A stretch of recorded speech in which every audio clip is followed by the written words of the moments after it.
everyone, it's Clarice. This is Clarice Reads, and today I'm going to share with you my thoughts on a couple of the Own Voices science fiction and fantasy books I read recently. Actually, most of these books I'm going to mention today are science fiction, no fantasy here. Though I'm hoping to make this a series, since reading diverse science fiction and fantasy is something that I do want to prioritize doing in the next few months at least. In case you don't know what an Own Voices book is, it's a book about a certain minority written by an author from that same minority.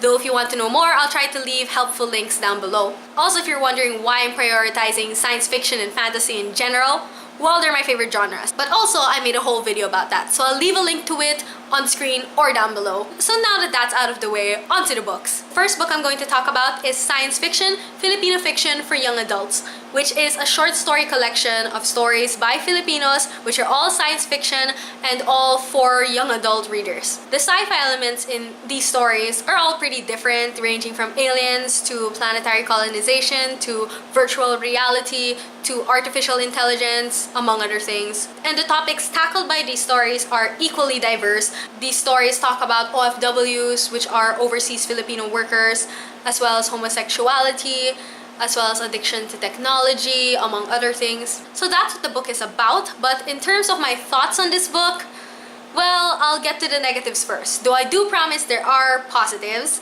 I actually disliked or was just not very impressed by most of the stories here, which was a shame. Some common reasons I had for disliking the stories, well, some of them were I felt very generic science fiction. In some of these stories, I felt like the author just got some normal science fiction thing and then kind of just rolled with it and used it very predictably and didn't really try to do anything different. And there were other stories still where I felt like the author did try to do something different, but then there were plot holes everywhere. And there were other stories still that I don't think were too bad, and I saw what the author was trying to do, but I feel like it could have been executed better in a way that it either flowed more naturally or the plot were more interesting. When I read those stories, it made me feel really bad because I really wanted to like all of the stories in this book. Though I don't think anyone goes into a book wanting to dislike it. It was just, as I said, a shame, especially since a lot of the first stories were stories that I disliked. So it really affected my motivation to continue reading this book, since at one point I didn't feel like there was any story that I liked. But I did continue since I knew that every story was written by a different author,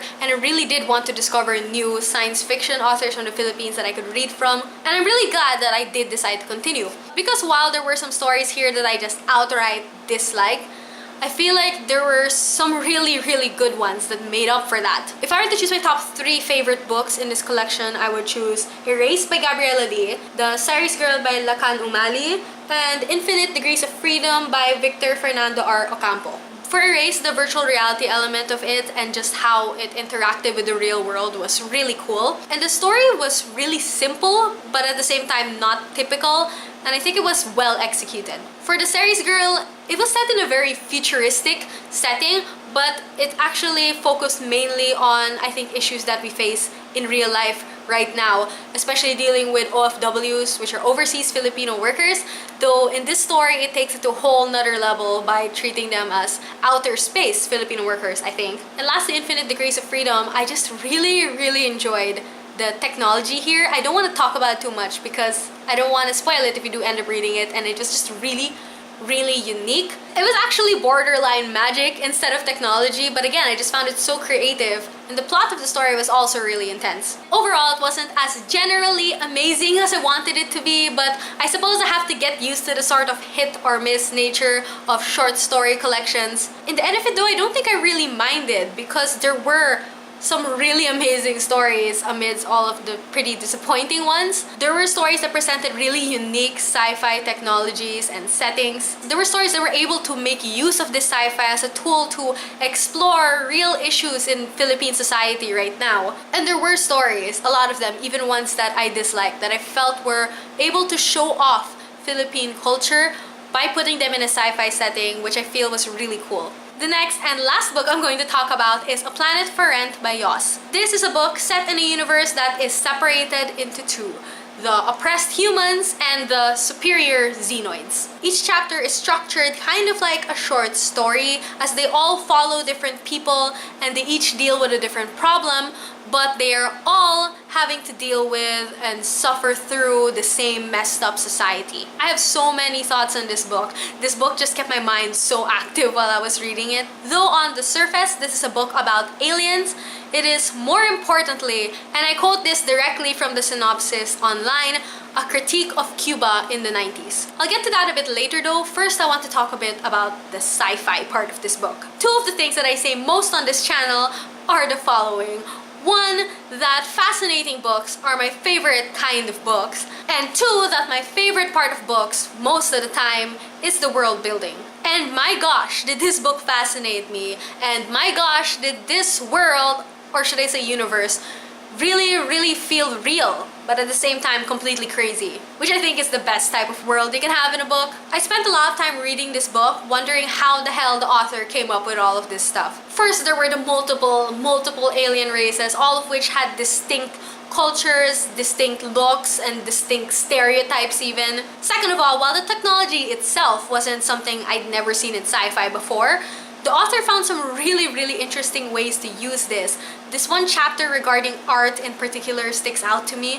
And lastly, though there are definitely more interesting things to say about the sci-fi in this book than this, I think it has to be mentioned that the author Yoss even came up with this completely new sport. And the author was very specific about the rules. And even though I don't like sports in real life, I found that chapter so interesting. I was so immersed in the culture of this whole universe the whole time I was reading it. Because the sci-fi was fantastic, but also I think mostly because of the basis of this book. Because it was based on Cuba and is basically kind of a whole metaphor for Cuba. I know almost nothing about the history of Cuba. Probably the only thing I knew is that it was a Spanish colony. But I feel like I was able to understand aspects of it and how living in Cuba could have felt at that time, and I don't know, maybe now as well, through this book, even though it was technically set in a fictional universe. So obviously here, Earth represents Cuba, while the rest of the universe represents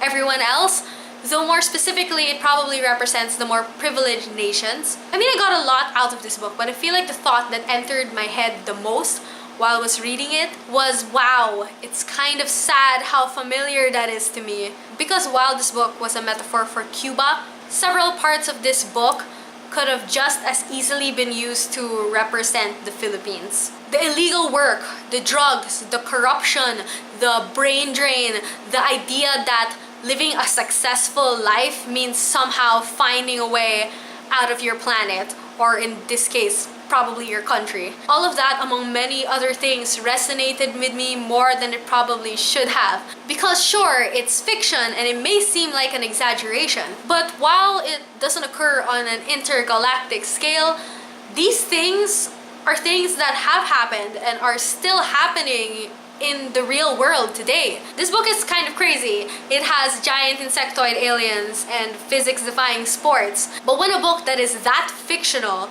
can also hit you with reality as hard as this book hit me with reality, then it's got to be a pretty good book. So those are the two Own Voices science fiction books that I read recently, and some of my thoughts on them and some of the insights I got out of them. Have you read any of these? Because I'd love to hear your thoughts on them. But even if you haven't, do you have any Own Voices science fiction or fantasy books that you've read or that are on your radar that you think I should check out? Please leave it in the comment section down below.